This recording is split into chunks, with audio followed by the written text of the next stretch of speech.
and cheese. Ow. Oh, okay. All right now. Nothing wrong with that. I just decided to record this before 6 o'clock. I'm like, this is good backstage bloopers, shenanigans that we can look back on and reflect and say how amazing this opportunity to get together is. So yeah, I'm gonna have to get some of that food hot iced out here in LA. Listen, she also did fried lobster tail with a cheddar bay biscuit waffle. I was like, this is interesting. I need to catch a flight because it is a struggle to find good food in Seattle. That has been one of my biggest challenges since moving up here. I'm like, oh, where's the good food? All right. Need to come see you. Yes, indeed. So oh, I'm sorry. I just want to ask, has it already been shared on your Facebook? I was going to share it. Not yet. It will be going live in 5 minutes unless you all want to go live right now. Oh, no, we can wait 5 minutes. Yeah, I don't want people to think like, wow, what happened? Why didn't they tell us? So yeah. Let's just go when they know that we're supposed to go. Okay. And Joy, did you get my note, Garvan instead of Garvin? Yeah, Garvan. Okay. Garvan. Yeah, I remember. So Kelvin and I at Lacey together, he was in the workforce development program, and by far one of the highlights of it. We always call him for press releases and public service announcements. He always gives an inaugural address. And so I introduced him once. I said, yeah, now we'll have Kelvin Garvin come up. And so eloquently, when he got up to the stage, he corrected it and was like, it's actually Garvan. I love it. We'll make that mistake today. So just a quick question, because I see that it's 15 minutes each speaker. And that you're leaving 5 minutes for questions. So I was going to time it, but if we can't get through all the questions, do you want me to go over 10 minutes or?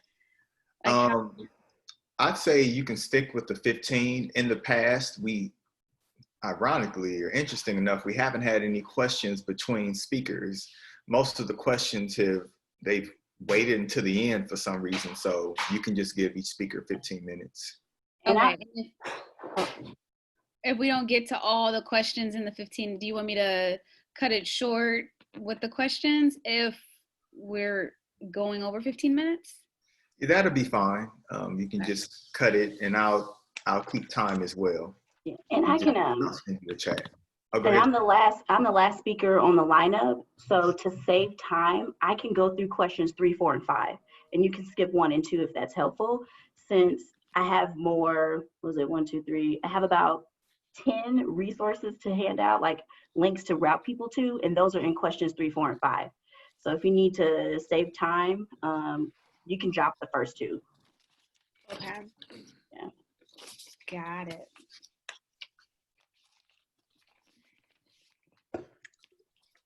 Run to get a pen real quick. A quick question. Also, are you going to individually ask us each question, or we're going to go into the, just keep proceeding? Individually. Okay, sounds good. There's the fashionista, Effie. Good to see you.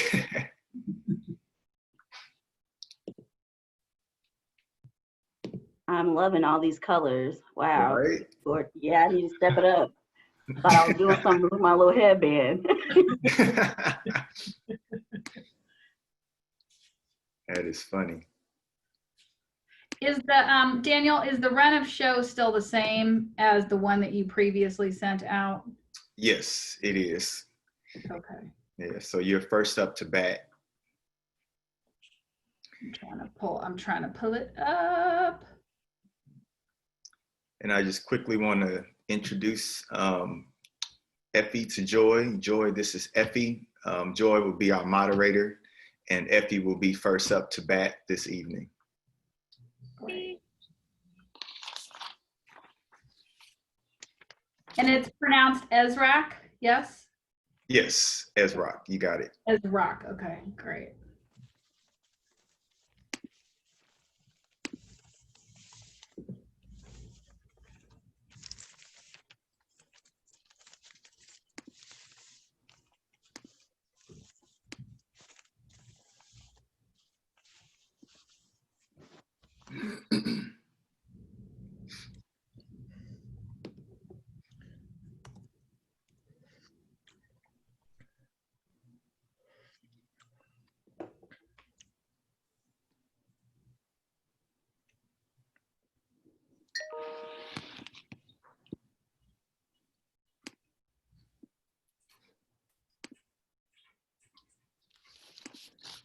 All right, and we'll be going live in about 30 seconds.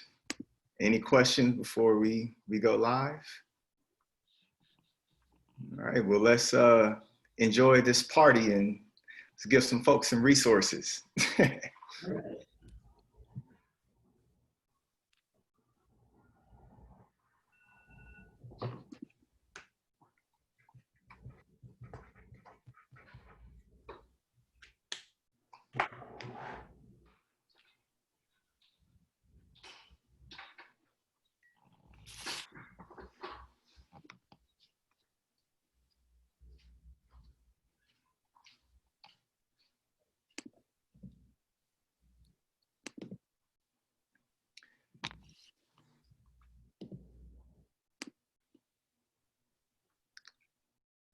Right, good evening, everyone. My name is Daniel Ferguson, and I'm the co-founder and president of ESROC Brain Trust Association, where our mission is to provide economic opportunity, growth, and sustainability to underserved communities through local churches, faith, and community-based organizations. We're excited today because we have an esteemed panel. They're going to provide community resources that will help out the communities. As you all probably know by now, ESROC Brain Trust Association is based in SPA 6, which is a service planning area in Los Angeles County. We want to be able to surge economic growth through churches and collaboration and coalition building. And so today, you're gonna hear from individuals that are experts in community resources, education space, you name it. And so we hope that you just buckle up, enjoy the show, and we're gonna have a really good time. We also hope that you're interactive as well. Feel free to enter any questions you have in the chat box. And before we turn it over to our moderator who will moderate the panel for this evening, I wanna give a warm introduction to who she is. And so Joy Huffman, she is a thinker and innovator. Joy is the founder and owner of Clues and Cocktails, which is Atlanta's very first interactive bar where visitors are invited to crack codes, solve puzzles, and enjoy a night of laughter and teamwork as they sip on their favorite craft cocktails. Prior to her entrepreneurial endeavors, she spent several years as a management consultant, helping companies to develop short and long-term strategies to improve departmental and organizational performance. Joy has studied abroad and has an MBA in International Business from Georgia State University and a Bachelor of Arts in Communication and Media Studies from USC, with notable mention of graduating cum laude from both schools. You can find her featured in several articles and in her spare time, caring for people in her community. So with that being said, I'd like to introduce to some and present to others, Joy Huffman. Oh, thank you for that introduction. I appreciate that. I'm really excited to be a part of this webinar right now. And I mean, in such a very tumultuous time, I think it's important for people to do work like you're doing. So thank you so much for having me and us to kind of share resources that people can really use. So I wanted to start by introducing our first speaker. She is the executive director of the South Los Angeles Transit Empowerment Zone. Her name is Effie Turnbull Sanders. And I'm going to start by reading her bio so that you guys can get an idea of exactly who she is and all of the wonderful work that she's currently and has done in the past. So Effie Turnbull Sanders is a passionate and dedicated advocate for economic, environmental, and social change. She brings over 2 decades of experience advancing the rights of underserved Los Angeles communities to lead the South Los Angeles Transit Empowerment Zone, Slate Z. As its executive director, Sanders leads Slate Z's efforts to promote neighborhood revitalization, educational excellence, and economic empowerment to help realize the tremendous promise and potential of South Los Angeles. Prior to joining Slate Z, Sanders worked in service of the Children of Los Angeles as Assistant General Counsel to the Los Angeles Unified School District on real estate development, facilities management, and employment law. Through her legal career, she has worked as counsel to public and private organizations such as the City of Los Angeles and Richards, Watson, and Gershon. As a social justice leader, Sanders has served as an appointee to state and federal entities. Currently, she is the Environmental Justice Commissioner with the California Coastal Commission. She is also a member of Representative Karen Bass, don't we all love Karen Bass, Congressional Council. Sanders was a presidential appointee for Vice Chair Cruz Reynoso with the United States Commission on Civil Rights. Throughout her career, Sanders has led a number of nonprofit organizations as an active board member for Social Action Partners and the Los Angeles League of Conservative Voters. She also served as an advisory board member to the Santa Monica Mountain Conservancy. I can't say the word, I'm sorry. Mark Ridley Thomas African American Voter Registration, Education, and Participation Project. Whew, a mouthful. This woman is amazing. Sandra received her Bachelor of Arts degree in Mass Communication from the University of California, Los Angeles, her JD from UCLA School of Law, and is a graduate of the University of Southern California Ross program in real estate. She and her husband live with their 2 children in Los Angeles.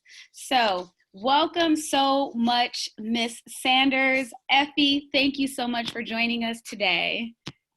Thank you, Joy. I really appreciate the introduction, and thank you to Daniel Ferguson and also to the Ezra Brain Trust and to the panelists who I'm fortunate enough to join today. I'm excited to hear what they say as well. I think I really want to ground us in a moment, and the moment is, this is a place and time that we have never been. We are experiencing a global pandemic. We are experiencing a crisis of conscience stemming from the brutal murder of our African American men and women, along with our Black and Brown folks generally and people of color. And we have a true opportunity at this moment to break down these systems that have challenged our communities for so long and create a new opportunity. Fortunately, along with many of the panelists today, we have already been working on some plans. And so never let it be said that African Americans have not been resisting since the first time they were brought to these shores, and even before then. And I'm so happy to say that I represent a partnership of over 71 government agency and nonprofit organizations formed around a federally designated Promise Zone, which was an Obama initiative designed to support community. Many of you may have heard of the Harlem Children's Zone, and so this is a place-based initiative focused on all of the things that a community needs to be able to live and thrive. And so we focus on job creation, small business development, public safety, education, and transportation, and how all of those things work together. We have a 10-year plan. We have over 50 nonprofit organizations at the helm who've been doing work, some of them for over 50 years, in South Central Los Angeles.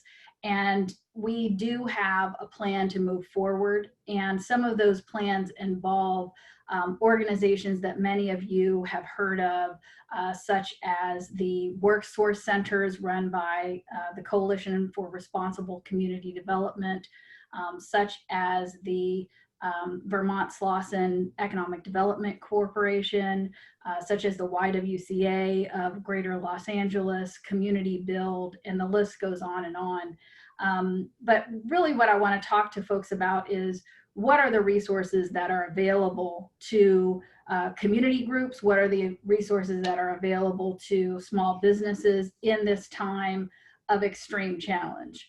One thing I would like to start with is that we have a focus on wealth building for the community, and where that starts. Some folks on the panel mentioned my earrings. I got these from Sika in Lemert Park on Degnan Boulevard. So that's the first place that we have to do. The first place we have to focus is focusing on ourselves and supporting our businesses, particularly Black businesses. In terms of support for businesses, I'll start there. One of our partners, Vermont Slauson Economic Development Corporation, has funding to support small businesses.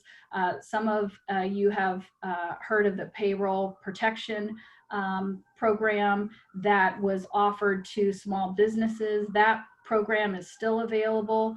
There are some challenges because you have to have relationships with small business, a bank. And so we have seen some difficulties with African-American businesses being able to qualify for those programs, but I would highly recommend reaching out to Vermont Slauson Economic Development Corporation. I believe the deadline is on the 30th, correct? It is. So there are not too many more days left to do it, but there are still resources available. The city of Los Angeles also has a revolving fund that is available for small businesses, a low interest or to no interest grant fund. And there are opportunities to connect with other resources through the city of Los Angeles.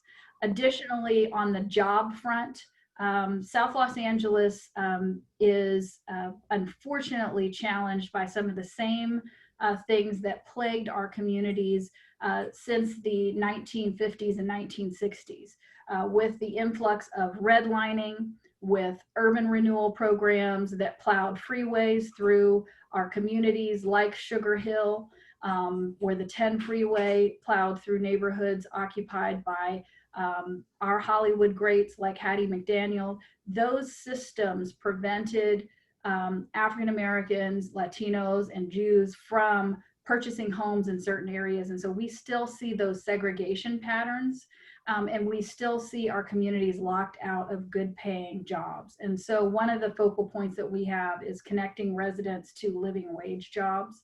And one way to do that is through training programs. I would recommend reaching out to the Coalition for Responsible Community Development. They have a WorkSource program. I would also say ADAP is another organization right on Crenshaw that has workforce opportunities.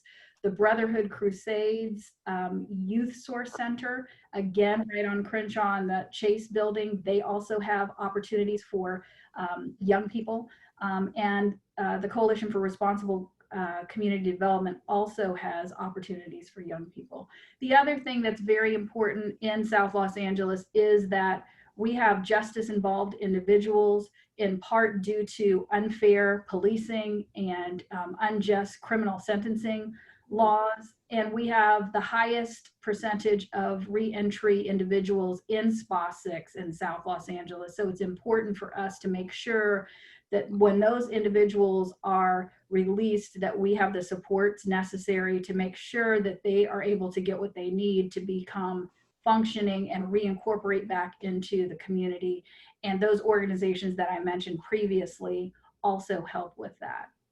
In terms of education resources, I will defer to some of the other panelists who will talk a little bit more about those resources in terms of internet access, and also through LAUSD and also LA Community College Systems, free access to tablets and other computer technologies necessary to connect folks to the resources that they need for continuing education. I'll also say that we do have a website. It is at www.slatez.org. That's SLATEZ.org.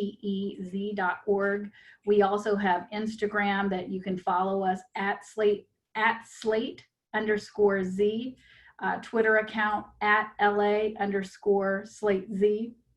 And we also have a LinkedIn page at South Los Angeles Transit Empowerment Zone. If you are a nonprofit organization, you can sign up for our newsletter that has opportunities for local, state, and county grants that are available that have a specific focus on COVID-19 recovery. It also includes resources provided by the Small Business Administration, the SBA for the federal government, and also includes links to the LA job portal and other portals like Hire LA's youth and technical assistance opportunities and mentoring for small businesses. So I would highly recommend folks to visit our website and also to sign up for our newsletter to keep abreast of some of the most important resources that are available. And we do update that on an every other week basis. Okay, thank you. So I have a question for you. As an individual, and I'm just kind of trying to feel my way through the dark of what's the first step you would recommend that I would take to get all of, because you shared a wealth of information right now, what would you say is my next first step? I would go to the City of LA's portal, the job portal, to start there, because they have one of the most comprehensive databases, and I can share that on the chat. I don't know if it'll be available on the chat since this is live streamed. Is there a place for us to share those resources? Oh, there it is. Okay, thank you. Thank you. I would start there with the City of Los Angeles. If you are a young person under the age of, I believe their cutoff is 24 or 26, I would recommend reaching out to the Brotherhood Crusade or the Coalition for Responsible Community Development for opportunities for jobs as a young person. And those are the two places that I would start for jobs. Okay. How about health and wellness? Do you have any kind of resources in that department as well? You know, I would visit the county's website for up-to-date information on that. I know that the Black Women for Wellness have a really great guide for Black women on how to decompress, how to practice self-care, and how to really understand what's necessary for us to sustain ourselves. And so I would recommend visiting that website as well. Okay, awesome. Well, you plowed through all of my questions. If you have any final resources that you can think about that to share with the audience, we would appreciate that. Anything that you can think that could be of benefit to them, we would love that. One area I think is contacting the Economic Development Department's website for resources. There are some additional benefits that are still available and unemployment assistance that is available. The last is there is an Angelino card, which I think there's a link to the piece that Daniel Ferguson just shared in the chat. Daniel, do you want to chime in on that? I believe, Jackie, did you just share that? Do you want to? Yes, I provided links to EWDD's website that can then route you to all of the resources that Effie was referring to. And I'm so glad you spoke about that, because those were the resources I was going to share as well. So you're right on target. Perfect. Definitely all in great synergy right here, right now. So I also want to open the floor up to any questions that the audience may have right now, either on the live or that's tuning in right now. Are you able to see if they have any questions, Daniel? Just one question, Jemiah Hardins, and I'm just going to ask if she can enter her question in the chat, and we'll make sure we answer it once she answers it. Okay, awesome. So in such a crazy time right now, and just everybody trying to navigate through what this means in terms of like their work, their mental health, their physical health, can you talk a little bit about leveraging community resources and why it's so important to do that? Because I think sometimes we just kind of forget that these community resources, or even don't even know that these community resources are there. So can you just kind of shed some light on that? Well, I'm glad you asked that question. I was listening to a podcast that was broadcast where Angela Davis was speaking on Juneteenth, and she was talking about this new approach that as employers and as folks in the community move, we have to be collectively responsible for each other's mental health. And for so long, we have had to hide our problems. We have had to just suck it up. I don't know about everybody else, but I feel more free to speak my mind at this moment with my children running behind me sometimes during Zoom calls. Now that's normalized. And one of the things that she talked about was we have to take collective ownership to check in, and the work of community building, the work of community organizing that so many of the Slate Z partners engage in really does take a toll. And we talk about the emotional burdens that we have had to bear. And I think it's about also making sure that we're getting compensated for that work, right? And oftentimes we are asked to step in and be our own diversity, equity, and inclusion officers, even though that's not in our title. And in some cases that can be helpful and productive, but it's about caring for each other in the collective. And it's about making sure that the institutions and the workplaces that we are in are also being responsive to our needs. And so I'm really very inspired by the young people today who are demanding that kind of opportunity for mental health and self-care. With my team personally, we had, a day off where we just said, hey, shut it all down. Here's a gift card. Do what you need to do. Recognizing that this is a very trying and challenging time.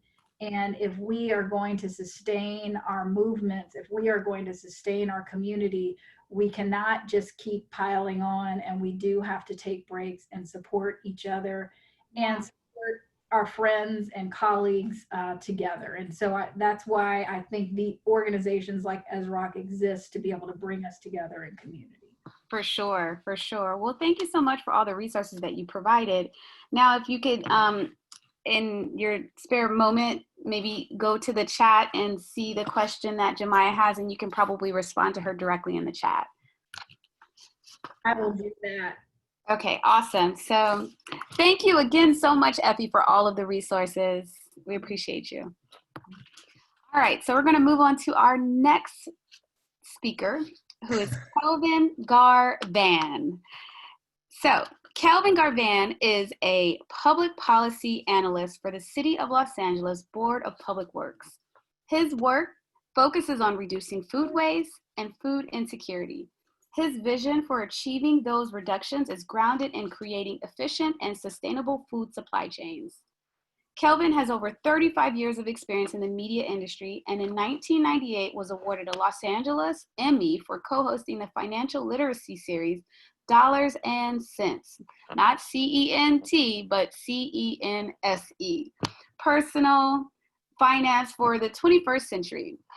From 2006 to 2015, Kelvin used foreign language and cross-cultural skills to provide tactical language and cultural training to military personnel deploying to Iraq, Afghanistan, and other conflict zones. He studied foreign affairs at the Georgetown University School of Foreign Services and Global Trade and Logistics at Santa Monica College. He has traveled extensively, lived in Spain and Colombia, and speaks Spanish, Italian, Iraqi Arabic. Kelvin Garvan is a public speaker, mentor, and published essayist. He is committed to cultivating a life focused on human affairs and public service.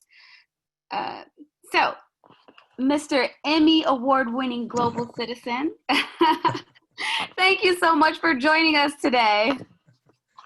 I want to thank you and the other panelists, as well as Ezra Brain Trust, for this opportunity.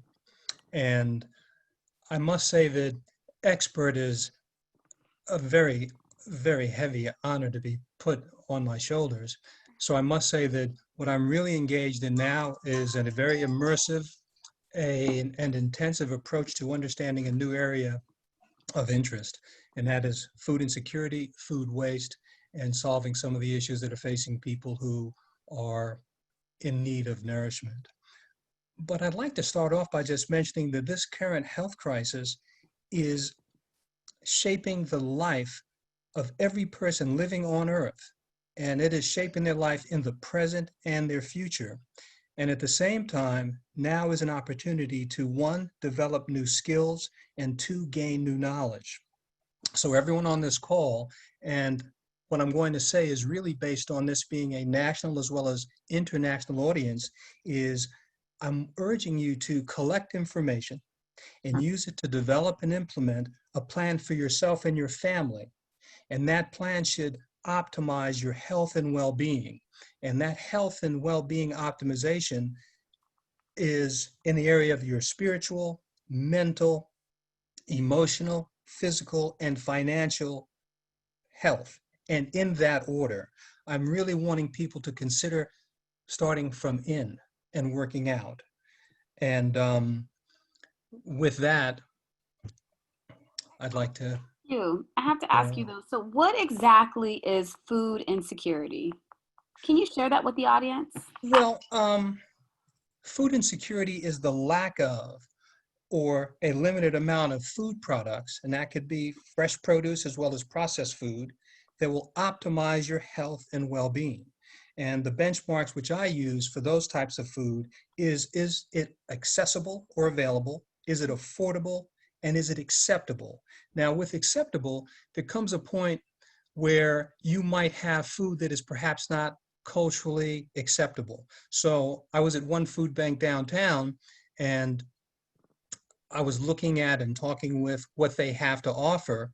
And I spoke to another food bank founder and CEO in Mid-City, and bok choy is a fresh produce which would be more acceptable to a consumer at a food bank where people are going because they need to augment the food that they have or don't have. But you can get rid of bok choy in Mid-City quicker than you can downtown. I said to the owner, I said, look, or the CEO, I said, if you've got any bok choy, you can definitely give it to me, because I love bok choy. But the idea again is, are things acceptable? So food insecurity is looking at the issue of the accessibility, the affordability, and the acceptability of food products, be they fresh or processed. Okay, so we saw the world go crazy, absolutely crazy over toilet paper and wipes. I mean, I was looking for them too. We saw the panic then shift to food, especially non-perishable items were in extremely low supply. So was there a low supply of food, and did the food go to waste? Well, the discussion of food supply chain, that's a very simple sounding phrase, but it's complex. When you talk about supply chains, you have to look at them in the context of end to end. So imagine if you were focusing on agriculture. The agricultural food supply chain begins at the seed. Where do you get your seeds from? Who is actually planting them, and how are they being cultivated? And then how are they moved to market? So with supply chains, a chain like a link fence, with a chain, you have a disruption that can turn everything askew. So with food chains being disrupted, especially in this particular situation, you have plants that are closing, farms that are closing. So now you don't have people to harvest. Now with the constrained number of actual vehicles that can go to places to bring food to a distributor, or bring food to a wholesaler, or bring food to a retail, or even to a farmer's market like we have in Los Angeles, which unfortunately were closed at the initial phase of this health crisis, you have resources being either stopped or you have them being redirected. So if you can imagine that all the people all of a sudden want to leave this webinar and go someplace to downtown Los Angeles to get free tickets to a concert, you'd have no more parking spaces in Los Angeles, and people would be wondering why there is all of this traffic moving in this area. So with supply chains, the way that they were established, the inefficiencies in those supply chains were revealed and continue to be revealed. You don't have people doing certain kinds of jobs, be they in agriculture or in meat processing. So places that process different kinds of meat products, or as they're called protein processors, they're closing. The amount of trucks that can bring things to market, that has constricted. The amount of people buying the same thing, all the data that drives decisions as to what you should actually have in inventory, all that goes askew. It's almost like on quote unquote Black Friday, where people run to a store and people aren't at the book section, they're at the electronics section. And I've been to a store rather on Black Friday, and everything I wanted was free and clear because people were trying to get stereos and all kinds of different electronics. So there were shortages, but there were shortages because of the inefficiency in the supply chain, and that supply chain was disrupted by everyone wanting the same thing at the same time. So the ability to put the elements together needed to manufacture or produce something, the ability to transport it, the ability to warehouse it, all of those things experience disruptions. So when people look at what's on their shelf and it's not there, in their retail or even on their online platform, they have to really begin the process of thinking, well, where does this really come from? So do you think that that lended itself to a lot of food waste? Well, yeah. Perfect example, people who process meat. In the supply chain for meat products, the producers, they have hogs that are ready to go to market at a certain weight. And if they can't get them there at that certain weight, they can't be processed. You have some individuals who produce eggs, and those are for the liquefied egg market, hotels, other type of hospitality concerns. So if you aren't able to get those to market, then most likely you will think of the price of that cost, the cost of making that product and getting it to market, and you might consider throwing it away. Now, the challenge which I have with the supply chain is this. In the context of COVID, everyone's talking about 1918 and the Spanish flu, 1918 and the Spanish flu. Well, I'm looking at this from the context of the Depression. And in the Depression, October 4th, 1933, the Federal Surplus Commodities Corporation was founded. And what they were responding to was the number of, literally, the number of food products that were being destroyed because of food prices. The government stepped in and said, okay, this is what we're going to do. With this Federal Surplus Commodities Corporation, we're going to buy agricultural products and give them to people who can't afford them. That will create some scarcity, will stabilize prices, and will get hungry mouths chewing on food. And that's something which, from a historical perspective, is not really being discussed. And oftentimes I think of this from the spectrum of things in Los Angeles and around our nation are humanitarian crises like food, like healthcare, like housing. And from the historical perspective of this has happened before and how has it been reduced in the past. And I think the discussions of what has happened in the past, and especially during the Great Depression, the second one, because the first one was in about 1877 after the Civil War, I think that the discussion should lend itself to looking what has happened in the past so that we can look to the future. So can you tell us how your work is supporting to get that message out there, as well as what level of work you're doing within the supply chain to help rectify it? And lastly, as individuals, what would you suggest to us to do? Well, I think it's important to understand that there are authoritative documents that frame everything that happens in whatever city you live in. And I think that some of those authoritative documents are policies, they're programs, they're laws, they're initiatives. So to answer Jemiah Hargan's question in particular about food, and he wants to grow food. I believe he's the founder of Crop Swap Los Angeles. In every city, you have laws. Here in Los Angeles, the Urban Agriculture Incentive Act, looking at ways to take quote unquote unused urban lots and open them up for urban farming. Understanding the laws like that one that frame the ability to use them in greater purposes than are being fulfilled now.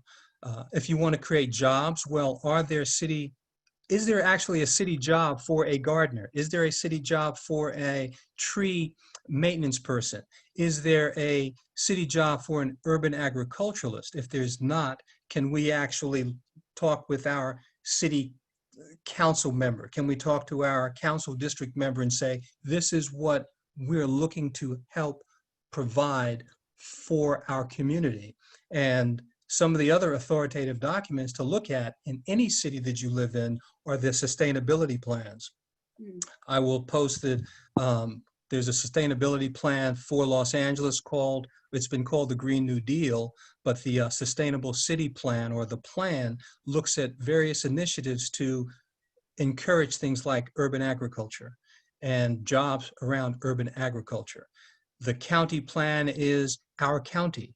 And our county is a regional plan. It is a county plan here in Los Angeles and has been called the boldest in the nation. But anyone in this audience who's outside of Los Angeles, there are these plans in their cities and in their municipalities. So I think that it's important to understand the documents and understand how you can use the document to move forward what you want to achieve, which is based on something that could be a milestone or could be a target that has already been established in your city by lawmakers. Wow. Well, I am definitely going to be looking up the sustainability plan here in Atlanta, Georgia, and I hope that the rest of the audience does the same wherever they live, because I think this is important. And one thing that COVID-19 has showed us is that we're all in this together. So I hope that. Oh, did you have one last comment to make? Yeah. I really think now is the time for people to understand how their city, their county, their state, and the federal government conducts business. And I was reading this book, John Bolton's book, titled The Room Where It Happened. And he says, I quote, "My approach to accomplishing things in government has always been to absorb as much as possible about the bureaucracies where I served, so I could more readily accomplish my objectives. My goal was not to get a membership card, but to get a driver's license." And I think that it's critical for individuals, groups, to go out. And even in this time of social distancing, you can reach the individuals who you have voted for, or you know are working with people you have voted for, to advance the concerns that you have in your community. And if you're trying to get a loan, have your paperwork in order. Prepare what you want to present so that you can have validating documents that are pre and post-COVID, so you know exactly what you are wanting to articulate. If you are in a food establishment and now you're paying more money for containers or paper bags, or you have other expenses, really be able to explain what those are so that you can actually have everything in order as you go looking for some of the things that are available for you. The other thing is, if you are on any type of benefit, if you are on any type of supplemental nutrition assistance plan, get involved with these cards like Jacqueline mentioned. So in Los Angeles, South LA, Los Angeles, the Sustainable Economic Incentive, LA, they run the farmers markets.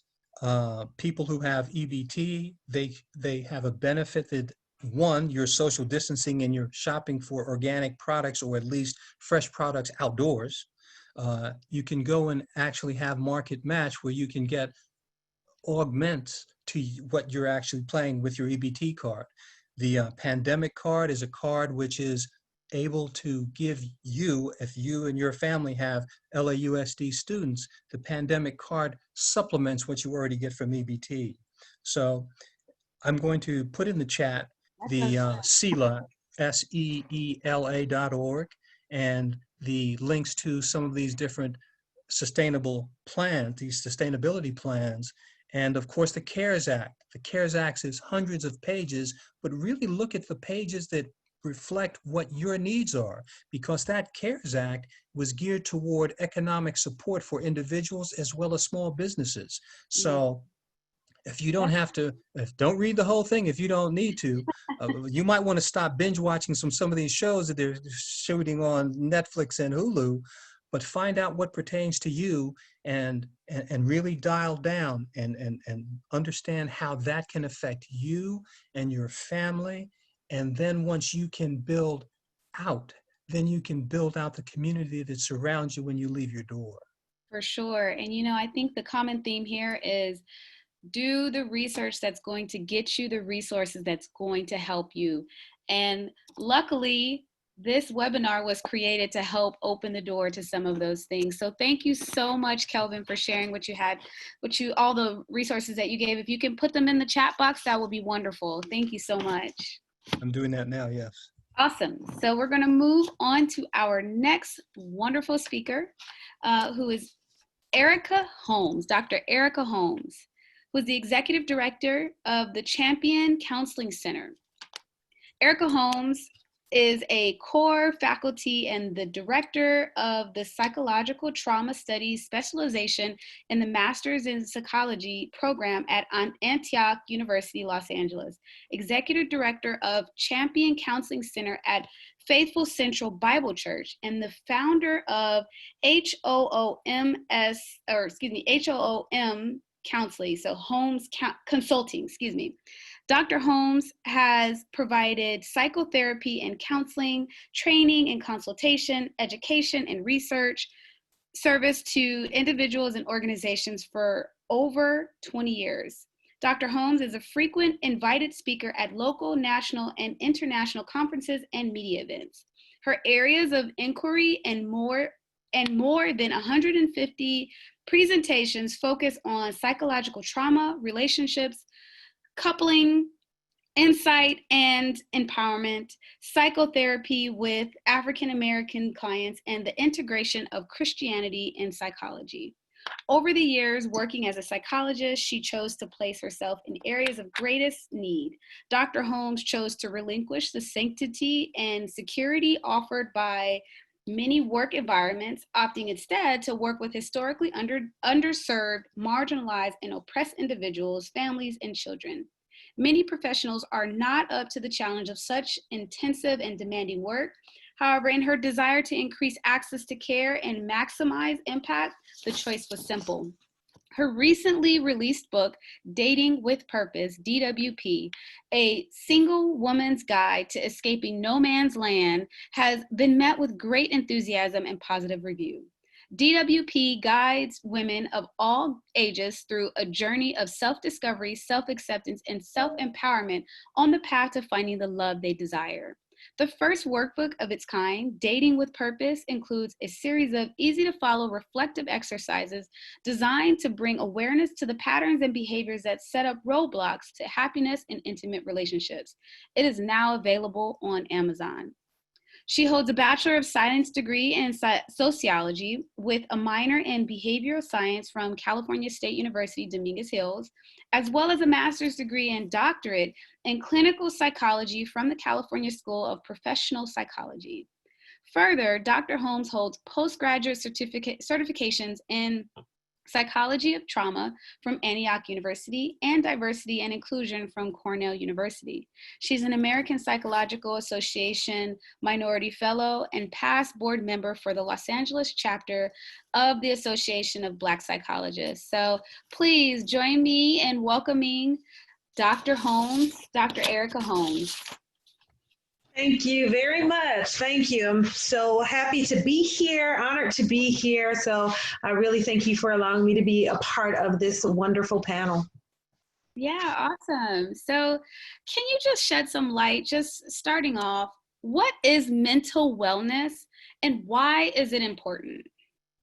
Well, there are many definitions of mental wellness, and by many psychologists and even sociologists dabble in understanding our mental well-being within context. But I really like to use as a foundation the definition set forth by the World Health Organization.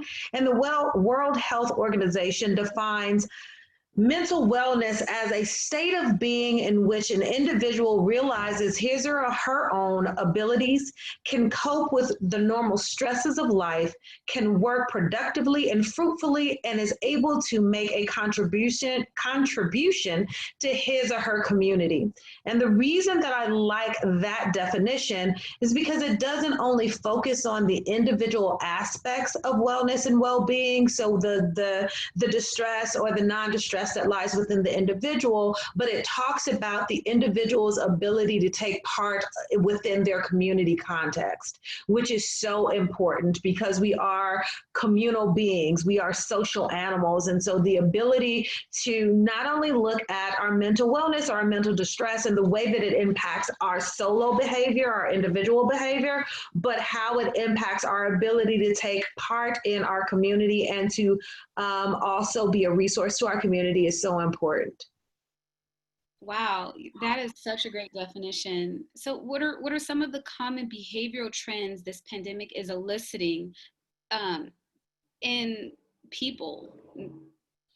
Well, I would most definitely say that the pandemic is impacting individuals' mental wellness, and it has, and that, of course, has been exacerbated by the police brutality that we have been seeing, and that has been kind of continuously being uncovered through the media and also social media. And so with the protest, that the impact of the pandemic has been exacerbated. And so with the pandemic, couple of things that we've seen is an increase, of course, in anxiety and depression, especially among those who already on some level suffered with difficulty with anxiety or depression, that has been exacerbated. But even individuals who've never had feelings of anxiousness or extreme sadness are expressing those two areas of distress. And when we think about anxiety, the major factors as they relate to the pandemic are the factors of uncertainty. So we have a lot of uncertainty around the pandemic. We still don't exactly know all the things about how it's transmitted. That information is continually changing. We don't know the course. What about people who are asymptomatic? How are they transmitted? So there's a lot of uncertainty. When is it going to end? When can we go back out? Today, the governor just, said bars have to close again in LA County because of the resurgence of cases. So there's a lot of uncertainty. When do people go back to work? When will children go back to school, or even adult children go back to school? So there's a lot of uncertainty coupled with rapid change. So uncertainty and rapid change really have a tendency to heighten anxiety because people feel as if the things are out of their control and there's really nothing kind of to land on to provide a stable foundation. When you couple that with a sense of hopelessness, so a lot of people are expressing this feeling of hopelessness, especially around not being able to control the outcome or what things will happen. And for those who have lost their jobs, and so there's a lot of financial insecurity. And of course, as we've kind of mentioned on this call, there are some paycheck protections that companies can apply for. There's also in LA, some ordinances around rent and allowing people who are in their homes to have time not to be able to pay their rent. But there's a lot of hopelessness because their people are not able to go back to work. They don't have control over their jobs. When is unemployment going to run out? How long will they continue? So when you couple that with hopelessness, and you have a lot of people who are feeling depressed or sadness, and that also is related to this feeling or sense of social isolation. And so I was really happy when people started moving away from the term social distancing and talking about physical distance, because we know that as social beings, this idea of not being connected to our communities, that's our family community, to our greater community, to our work community, really creates a sense of isolation. And isolation has been proven through research to impact a person's mental health gravely. Another area that I'll just mention quickly is, especially within the Black community, this idea of grief and loss. So just for the sake of time, I'll talk about tangible losses. So we know that the fatalities due to the pandemic really hit the African American community very hard. It was a disproportionate number of not only infections, but death from the infections. And this is very different from the way that we meaning African Americans generally as a community, are able to deal with loss and engage in our loss rituals. And so when someone, they cordoned off the hospital. So if a loved one was diagnosed with COVID, you basically drop them off at the door and you're not able to go and visit. You're not able to have, the family come around the bedside or the pastor come in and say prayer in the bedside, or, you're not able to do any of those things. You're at home. I've talked to a lot of people who are at home every day just waiting to get calls from the nurses to give them updates about their loved ones.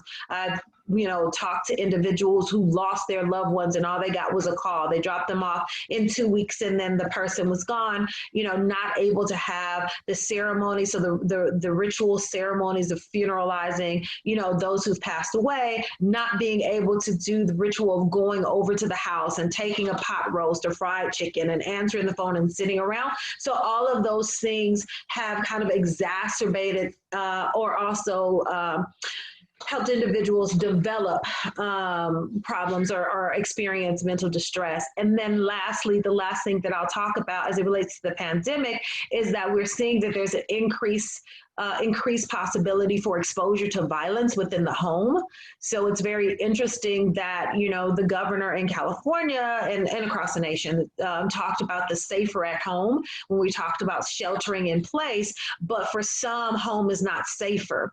And so in LA County, we saw the number of calls to the Department of Children and Family Services to report child abuse decrease. And we know that those numbers haven't decreased because there's a decrease in violence in the home, but rather it decreased because children are not at schools, and teachers and other mandated reporters made up a bulk of the calls that were coming into the centers. And so now that children are not at home and women who are in interpersonal violence situations are basically locked in with their abusers. So those are some of the things that we're seeing as a result of the pandemic. Wow. So how can people maintain their mental health during this period, and what kind of resources can you share with us right now to help us along as we're kind of dealing with this isolation? So a couple of things that I'll just mention. The first thing is it's really important for individuals to take time to check in with themselves, to really pay attention and reflect on what's going on internally. So taking an inventory of how you feel, the content of your thoughts, and the behaviors that you're engaging in. So taking an inventory of your feelings, the content of your thoughts, and the behaviors that you're engaging in. Assess whether those feelings, thoughts, and behaviors are health promoting or health protective, or are they health damaging? It's really, really important. And have they either come about since the pandemic, or have they increased after the pandemic? And really kind of be aware of that. And then begin to engage in strategies or create a plan, write a plan for how you're going to combat or reduce those behaviors that are a result of psychological or mental distress. Some of the things that are really important to do is to ensure that you keep a routine. And so I remember for the first couple of weeks of the pandemic, although I was working from home, like I generally would get up and be at boot camp at 5:30 in the morning, while I was sleeping until 8.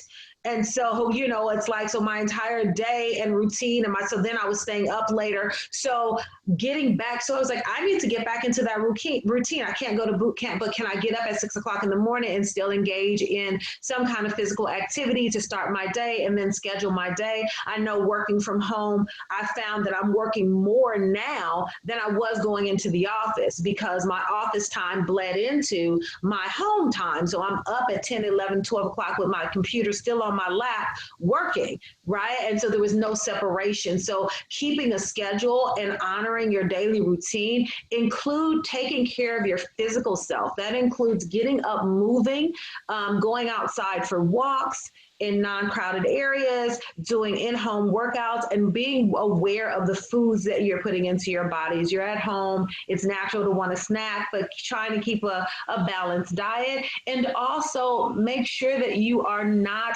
isolating, that you are using social media and other platforms to stay connected to your friends, your family, your loved ones, your community, your faith-based community, but make sure that you are staying connected. That connection and checking in is so very, very important. And engage in self-care and give yourself permission to do that. Now, a couple of resources that I can share with you if there are people who are tuning in who are having some kind of psychological or emotional distress. I'll also put these in the chat box so that people can have them. But there's a crisis text line. It's so important to stay connected. And so to be able to just pick up the phone and talk to someone when you're feeling distressed is so important. And the crisis text line number is 741-741. So just 6 numbers, 741-741. And again, I'll put this in the chat. There's also a suicide helpline for those who are feeling down and depressed and have thoughts of hurting themselves. So you can call the suicide hotline at 800-273-8255. There's a mental health hotline, and all of these are 24 hours. And I really, really like giving these first because we're not able to leave our homes, and some traditional mental health counseling centers are not 24 hours. So the mental health hotline, or helpline, I should say, is 24 hours. That's 800-537-6066. Some things that you can Google for information or to find therapy services that are near you, but everything now is telehealth during the pandemic. You have Taraji P. Henson has connected with mental health professionals, and they've developed the Boris Henson Foundation, and it's at borishensonfoundation.org, and they're offering free mental health services, telemental health services. You can go online and you sign up, and they provide free services. NAMI, the National Alliance of Mental Illness, is also NAMI. You can Google it. They also have online resources. Within the city, I work at Champion Counseling Center, which is located in Inglewood. You can Google us. Again, Champion Counseling Center. You also have Airport Marina Counseling Center in the city, Open Paths in the city, in Culver City, near the what used to be the Fox Hills Mall, but now it's called the West Hills Mall. And then never forget about calling 211, or you can go online to 211la.org, and they are able to provide you with mental health, low or free mental health resources within your community. And I'll put all of those in the chat. Thank you so much for sharing all that information. I'm sure that like a lot of these resources that we're hearing today, I hope that the audience is really taking heed to what's being shared. So thank you so much. I really appreciate you sharing all those resources. Thank you. Okay, so we are going to move on to our next panelist, Ronald L. Williams, MBA. He's a principal consultant at Shofton Group, and I will share a little bit about Mr. Williams. Mr. Ronald Josh Williams currently serves as the principal and founder of the Shofton Group, where he provides leadership, advocacy, program assessment and evaluation, program goals, direct implementation of initiatives, community engagement, capacity building, service gaps identification, and analysis of data to determine organizational effectiveness. Prior to founding the Shofton Group, Mr. Williams served as the planning coordinator for the Los Angeles Homeless Service Authorities, where he completed needs assessment on housing supply, demand, gaps, and housing affordability, and assesses system capacity and costs of a range of responses to homelessness, including shelter, rapid rehousing, and permanent supportive housing programs locally. Mr. Williams is a renowned author and has extensive experience in prison reentry and innovative employment strategies. He provides workshops and seminars on entrepreneurship, urban economics, placement strategies, workforce development, employment trend analysis, community corrections partnership, AB 109-117 implementation plan, and Ban the Box Bill AB 218 to nonprofits and government agencies throughout the County of Los Angeles. He holds a BA in Law and Society and an MBA in Nonprofit Administration with a focus in nonprofit compliance from the American Jewish University. So please help me in welcoming Mr. Williams as he speaks today. Thank you very much. Very honored to be here with this esteemed panel. Because of the shortness of time, I won't really say too much because so much information has been given out. And we know the crisis in homelessness in Los Angeles County and the city of LA.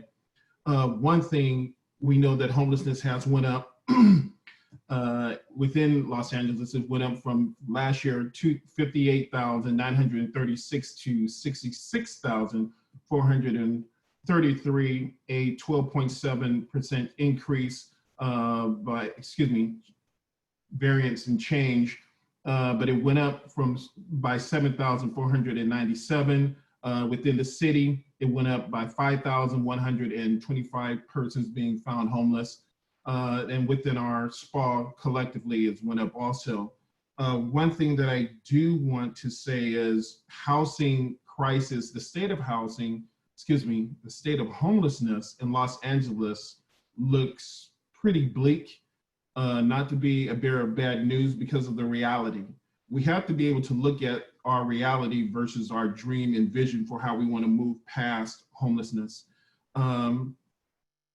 Because one reason why we have it, we know systemic racism, we know historical redlining and things like that, but we also know that Los Angeles County has one of the lowest vacancy rate in the nation. When you have a demand for housing with the need of people within this county of Los Angeles is so great, we need another 100,000 just to get 100,000 homes built. We're not even talking about shelters or organizations or the creation of bridge homes or anything like that. So we have a phenomenal plan. LASA, the county, the homeless initiative, LASA has done great work in implementing the homeless initiative, and outside of the LA County with its homeless initiative, one thing that we say, there's not one plan that's perfect. And that's one thing that I see with Measure H and Measure Triple H, Proposition Triple H, people are saying, hey, I don't see change. And I'm like, well, first of all, it actually takes about 5 years we have the 10-year plan. It takes about 5 years before you can really do a true assessment of what works and what doesn't work. However, the rate of inflow into homelessness has doubled the capacity to house. So we're dealing with more than just a system overhaul that we're examining. Of course, we use CES, Coordinated Entry System, which is phenomenal. I think the city has done a great job in addressing it in the county. However, it's unfortunate that it took a crisis for something that those who have been in homelessness have been advocating for over 15 years about using hotels and motels that have been deemed for illegal use, how we could have repurposed those hotels and motels almost 10, 15 years ago to house the homeless. And it's so unfortunate that it took a crisis, and more, in addition to that, how do we find the funding all of a sudden to get those moved in, which tells me the funding has always been there. And that means that we have to re-examine not just our legislation and policy and the policy makers, but those who are in office. What is their true mission? Who are their supporters? Who are their super PACs that they make a commitment to, instead of making a commitment to Angelenos and the people they serve in their state, in their district, or in their local area governance of municipalities. And I think we need to re-examine that. And more importantly, I do want to say great things have come out of this. Los Angeles County has, with the Project Room Key, has taken on a robust challenge of housing 15,000 people through Project Room Key in the next 3 to 6 months. What they are doing is now, what's the next steps in addressing homelessness on the streets and making sure that people do not fall into homelessness. One thing that I've always said, our plan needs to look at prevention and diversion on the front end to be able to reallocate people to family reunification, to be able to stay with family, friends, or even to work out a plan where with the landlord to get them to stay in. There's funding for that, to stay into their apartments, but also to be able to say, hey, look, if we're able to have better problem solving and diversion, the beds that are in the homeless system can actually be used for those that really are most vulnerable and really need assistance. One thing that we have identified through this crisis is, are we really helping those that are in need? Are we really housing those that really know how to just navigate the system? I think that's being examined all across the nation. And one way we are starting to really look at that is through the data that has been collected. The demographics can also serve, using the data can also be used in looking at inequality in housing African Americans and the brown population. One thing that we can say that, especially in South Los Angeles, the Black community only makes up 8% of the population, but yet we are 34% of the homeless population.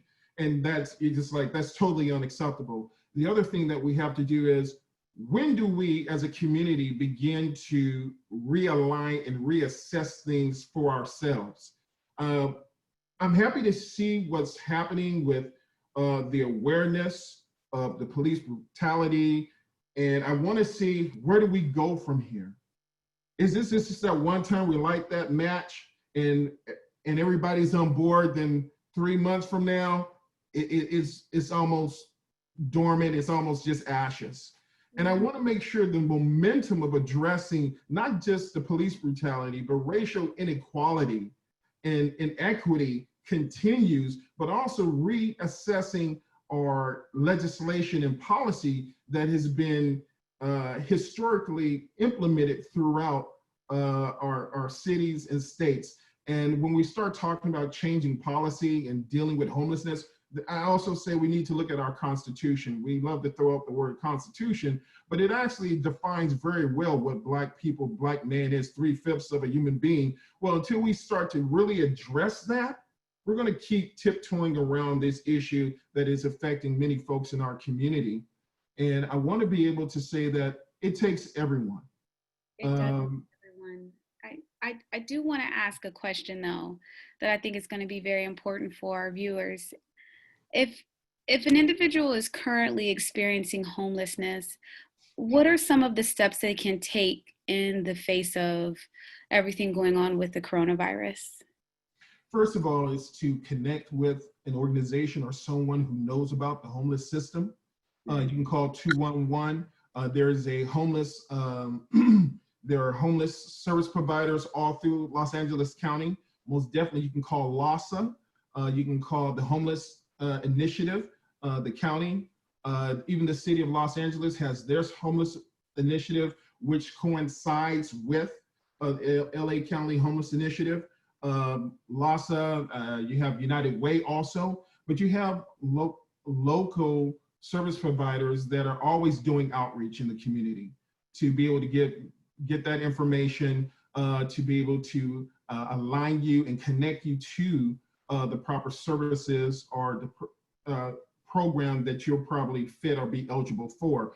You have 211, you have what we call this program called LA Hop, where most people that can, if they see someone repeatedly in an area that is they believe to be homeless, they can call and leave the location, and a homeless outreach team or multidisciplinary team will come out and assess that person, see if what they can do for them. More importantly is to be able to educate the community, not just the community, but those who are going through it, to be able to not be ashamed that you need help.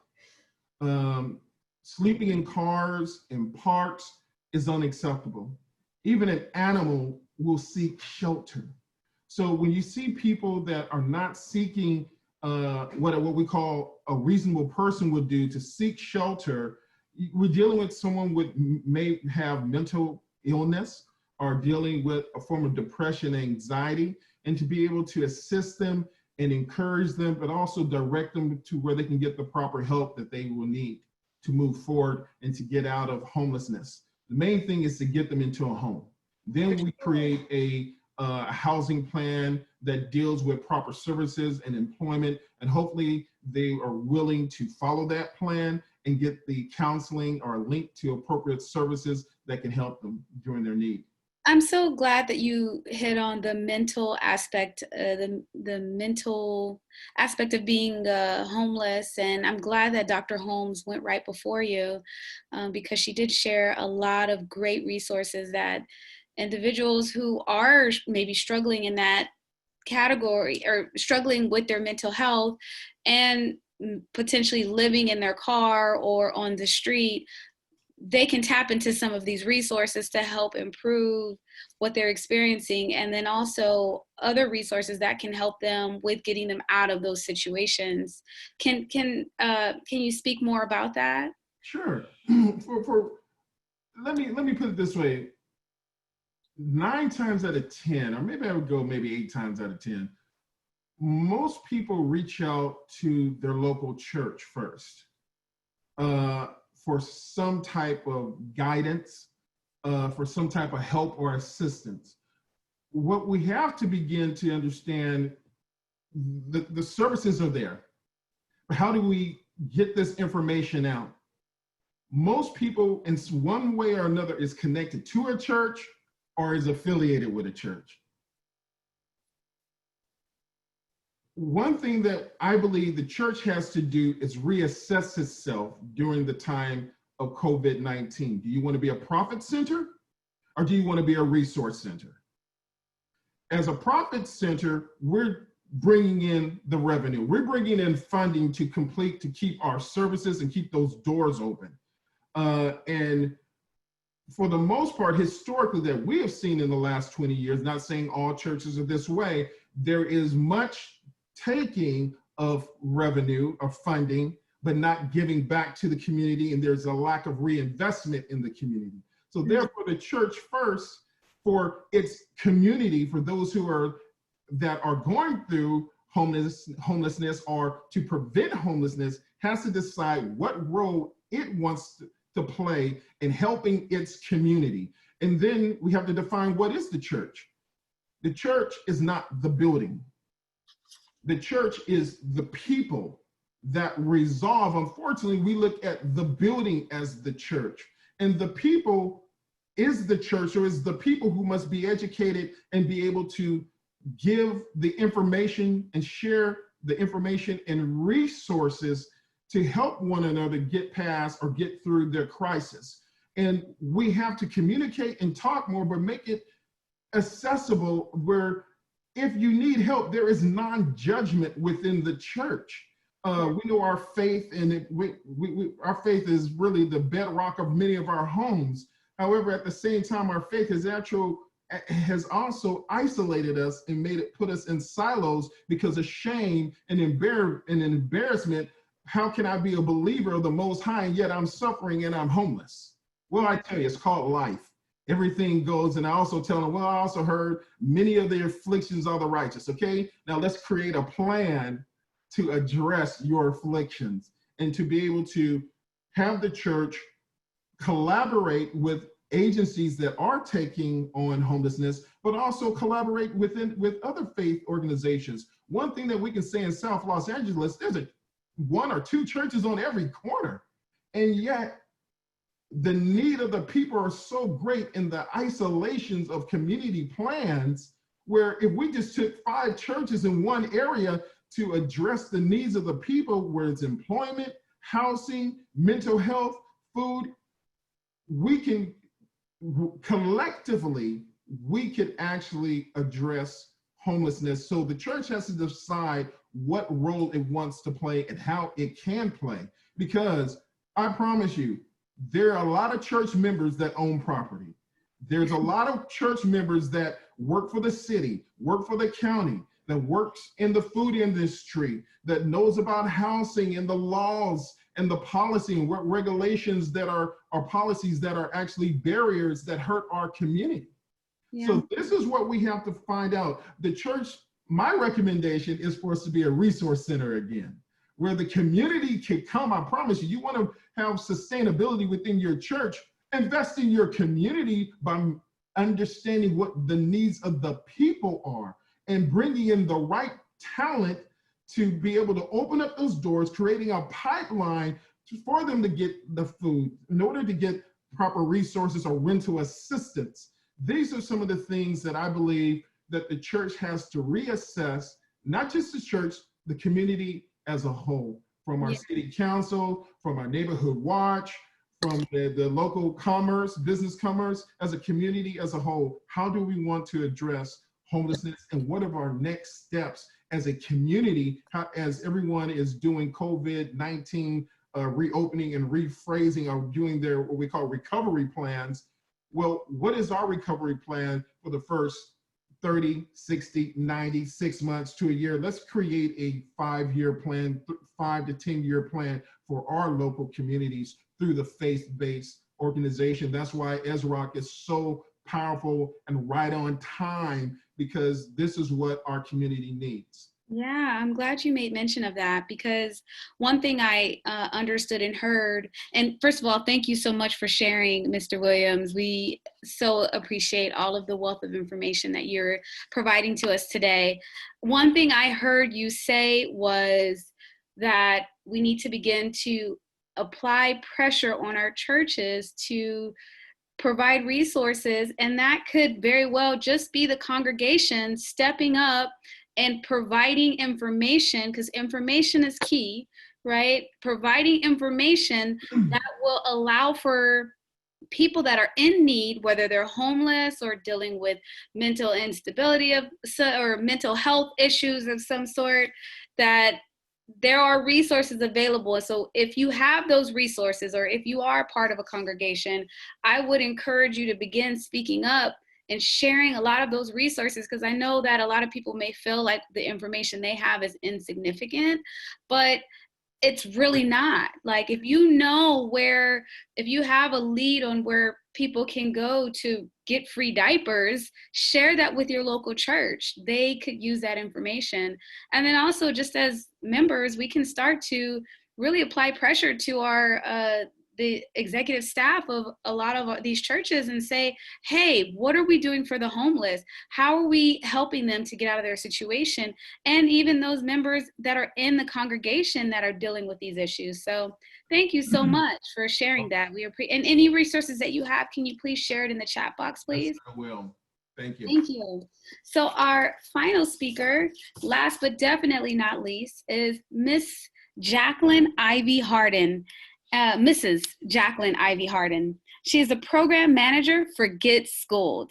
For the past 15 years, Jacqueline Ivy Harden, MPA, has worked on workforce development initiatives in Indiana, Florida, California, New York, and Washington State.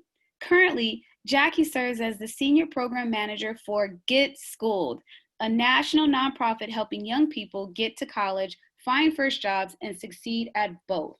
Jackie leads Get Schooled's efforts to support young people as they prepare for, find, and succeed in their first job. Prior to joining the Get Schooled team, Jackie was a program manager for the Office of Los Angeles Mayor Eric Garcetti and the Mayor's Fund for Los Angeles, leading the development of Find Your Future, a youth employment platform that connects young Angelenos to jobs, training, and social support services. Jackie earned her Master's of Public Administration degree from Baruch, I hope I said that right, College at the City University of New York, and her BA in Cultural Anthropology from Indiana University, Purdue University in Indianapolis. When she is not working, Jackie enjoys spending time with her husband, Christopher, reading books, drinking coffee, me too, and exploring the walking trails in Seattle. So welcome, Jackie, to the panel. Yes, thank you so much for having me. I'm super blessed and excited to be here today.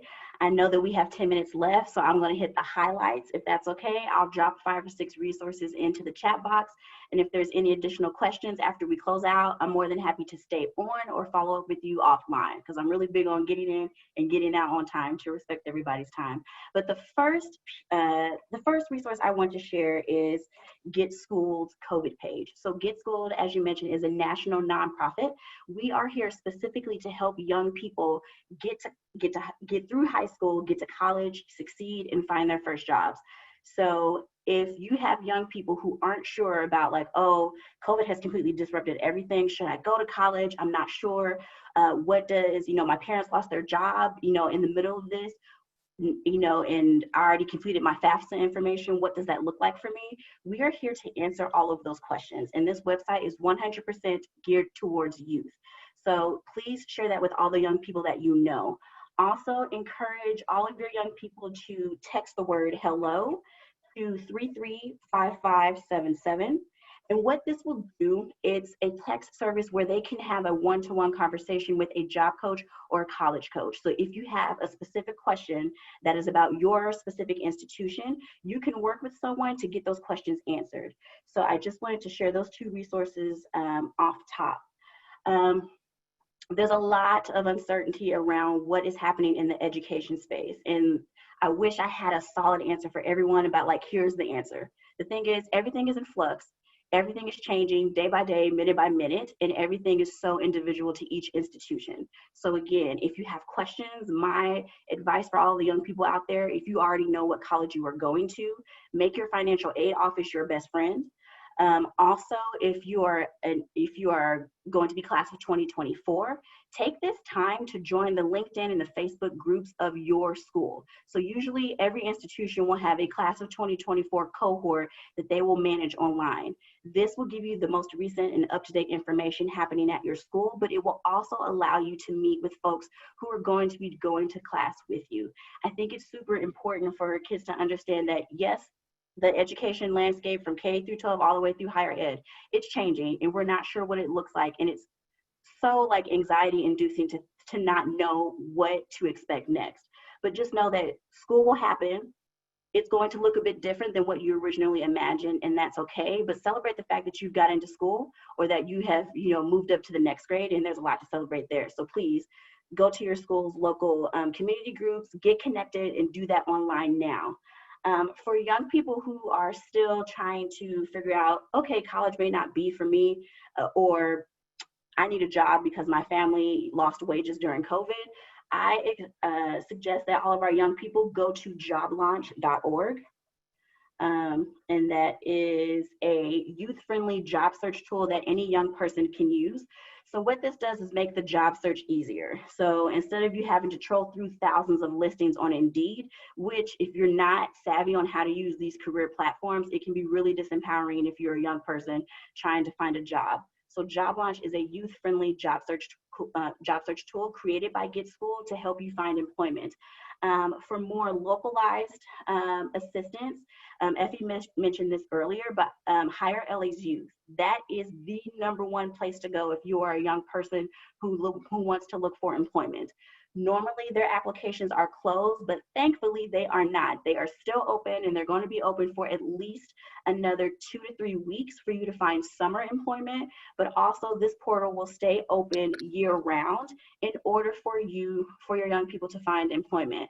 I also suggest, if you're trying to find, in the meantime, employment, start looking for jobs that are in essential fields. So I know it may not be the best job to say like, oh, I want to work in retail, food service, hospitality, but assess the need in your area. If we know that Amazon is hiring for thousands of positions and they don't even ask you to submit a resume, you go to the portal, you put in the shifts that you want, and you are essentially hired. That is what you need to do if you have to find immediate, if you need a job right away. Also tapping into the gig economy, if you have access to a licensed and insured vehicle, that is another route as well. So also, if you don't want to go that route, now more than ever, we need folks in national service. So high school students and college and beyond, go to AmeriCorps, and that's AmeriCorps.gov or nationalservice.gov as well, and it will route you there. So I will drop that in the chat as well. And the reason I like national service programs such as AmeriCorps is because, one, it's a low barrier to entry. You are getting real professional experience. You're getting a living allowance or a stipend. Then you will also qualify for Eli Segal Education Award. So that can get you up to $6,000 to cover your educational expenses as well. So this is something that you don't have to have previous education or a degree in order for you to do. You are serving your country, you're getting paid for it, and it can boost your resume. So I suggest that for young people who are looking for work during this time.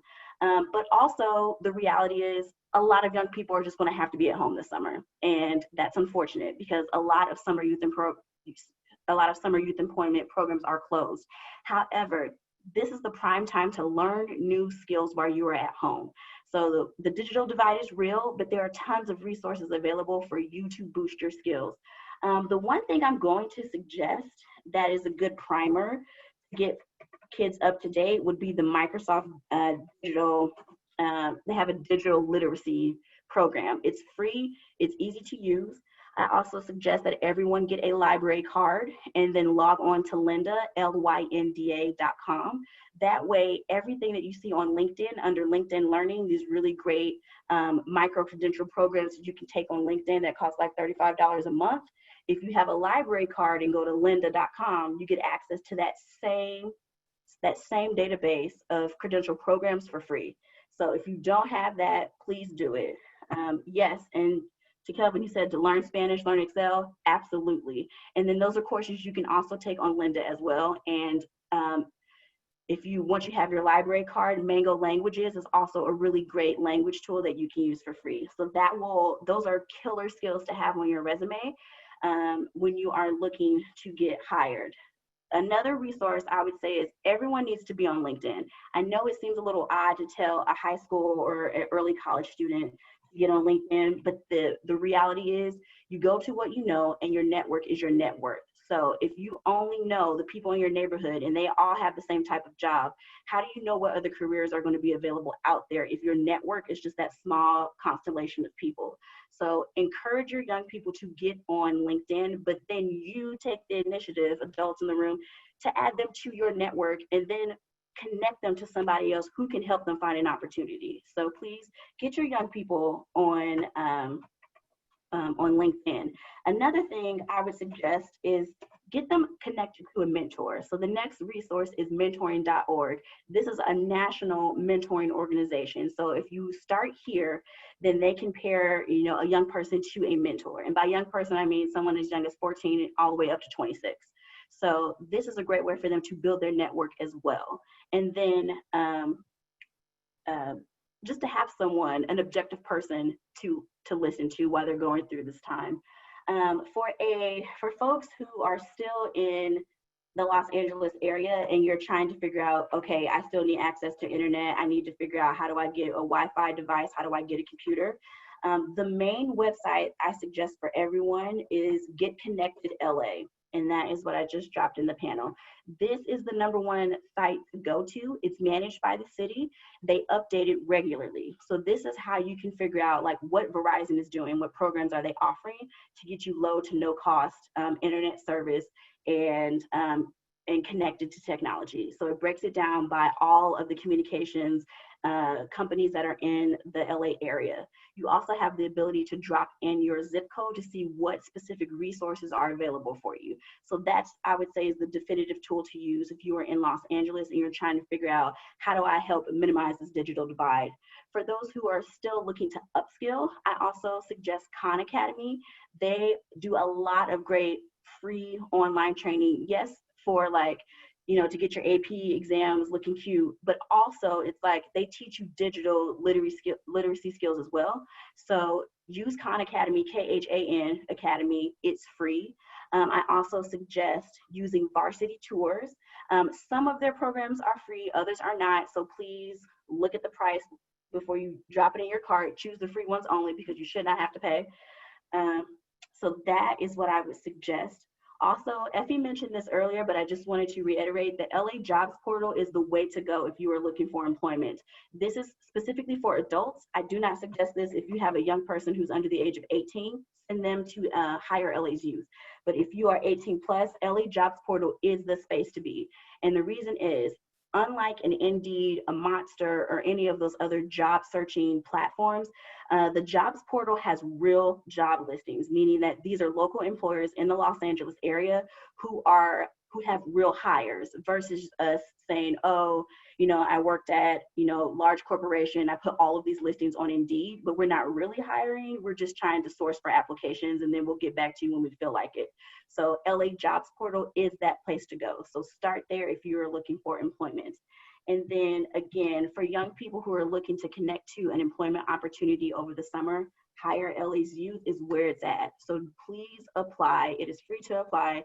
They choose you with a lottery system. So again, everybody won't get a chance, but thousands of young people will. So I know that was a lot. Thank you so much, Jackie. That was like gold. Like you were just spilling all this gold to us. Thank you so much for sharing all of those resources. And to all the panelists, thank you so much for joining us today. Give yourselves a round of applause. Seriously, I think this is very important to note, guys. The information that was shared here today is gold. If you just take one resource and try to tap into it and see how it can impact your life or impact someone around you, or have that nugget in your mind so that when somebody crosses your path and is in need of some information, you can share this with them. So thank you so much, all of the panelists. Thank you, Ezra, for putting this on. I'm going to pass it back to Daniel so that he can go ahead and round us out so we can end as close to on time as possible. Wow, that's all I have to say. I think, Joy, you summed it all up. I am extremely blessed for this hour, for you all taking out the time to share all of this valuable information with the community. I know that you all are busy, you have families of your own, and even trying to get ready for work tomorrow. So I just really appreciate you all. You know, they say that knowledge is power, and just like I believe, Joy, you might have said, or Jackie, that your network is your net worth. And all the great action steps that you all have provided, the resources to tap into, I'm just overflowing with wealth right now. And so I just really appreciate it. And so for those of you who are listening, and even for our esteemed panel, this is our third webinar of our Bounce Back series. And this is the last one. And so I have to say that we ended this very strong. And so now as Rock, we're getting ready to launch a campaign and invite churches and organizations to become part of Project Bethany, which is our flagship program that will build a coalition to help with workforce development opportunities, helping to bridge the teacher and student engagement gap, and also helping to stop gentrification. Pastor Barry, who's a pastor in Detroit, Michigan, we've had a couple of conversations, and he said the only way to stop gentrification is to buy up everything. And so we definitely will be working closely with you all that are on the panel. And I know that you all might have additional questions out there, for our panelists. And so I'm going to put them all on the screen right now. And if you can just all share the best way that our community can get in contact with you all, that would be great. And before I do that, I want to individually thank each and every one of you. Joy, thank you, thank you, thank you. You're on the East Coast. If any of you are in Atlanta, Georgia, go to Clues and Cocktails and grab some good food. Effie, I appreciate you. I appreciate working with you, our partnership, and you just being available. Also want to thank Kelvin. You are a rock star. You're not just an Emmy winner, but you are a rock star, sir. I appreciate you. Dr. Erica Holmes, thank you so much. I appreciate your work and your service and your commitment to the community. I also want to thank Ronald Williams. You did it. I appreciate you. You just are an asset to the community. Thank you for helping us to understand homelessness better. And certainly last but not least, Jackie, wow. The goal that you dropped in that 10 minutes, I was trying my best to get all of it. And so now I have to try to gather all the information. And with that said, it's going to be on the blog on our website. So just give us a couple of days to put it together, and you can visit our website. And also you can view a recording on YouTube through our ESROC Brain Trust Association website. So with that said, I'm going to put us all on the screen. And if you all can just shout out individually how folks can get in touch with you. And we'll start with Effie. Folks can get in touch with me at info@slatez.org. Awesome. Thank you, Effie. All right, Kelvin. kgarvan@gmail.com. kgarvanne@gmail.com. All right, thank you, Kelvin. All right, go ahead and kick it to Dr. Erica. Best way to get in touch with me is through my website, and that's www.docerica with the C. So www.docerica.com. All right, thank you. And Ronald. Yes, the best way to contact me is through the Chauffeur Team Group.solutions. Again, that's Chauffeur Team Group.solutions through my website. All right, thank you. And last but certainly not least, Jackie. Yes, you can get in contact with me with jackie.ivy@getschooled.com. That is GETSCHOOLED.com.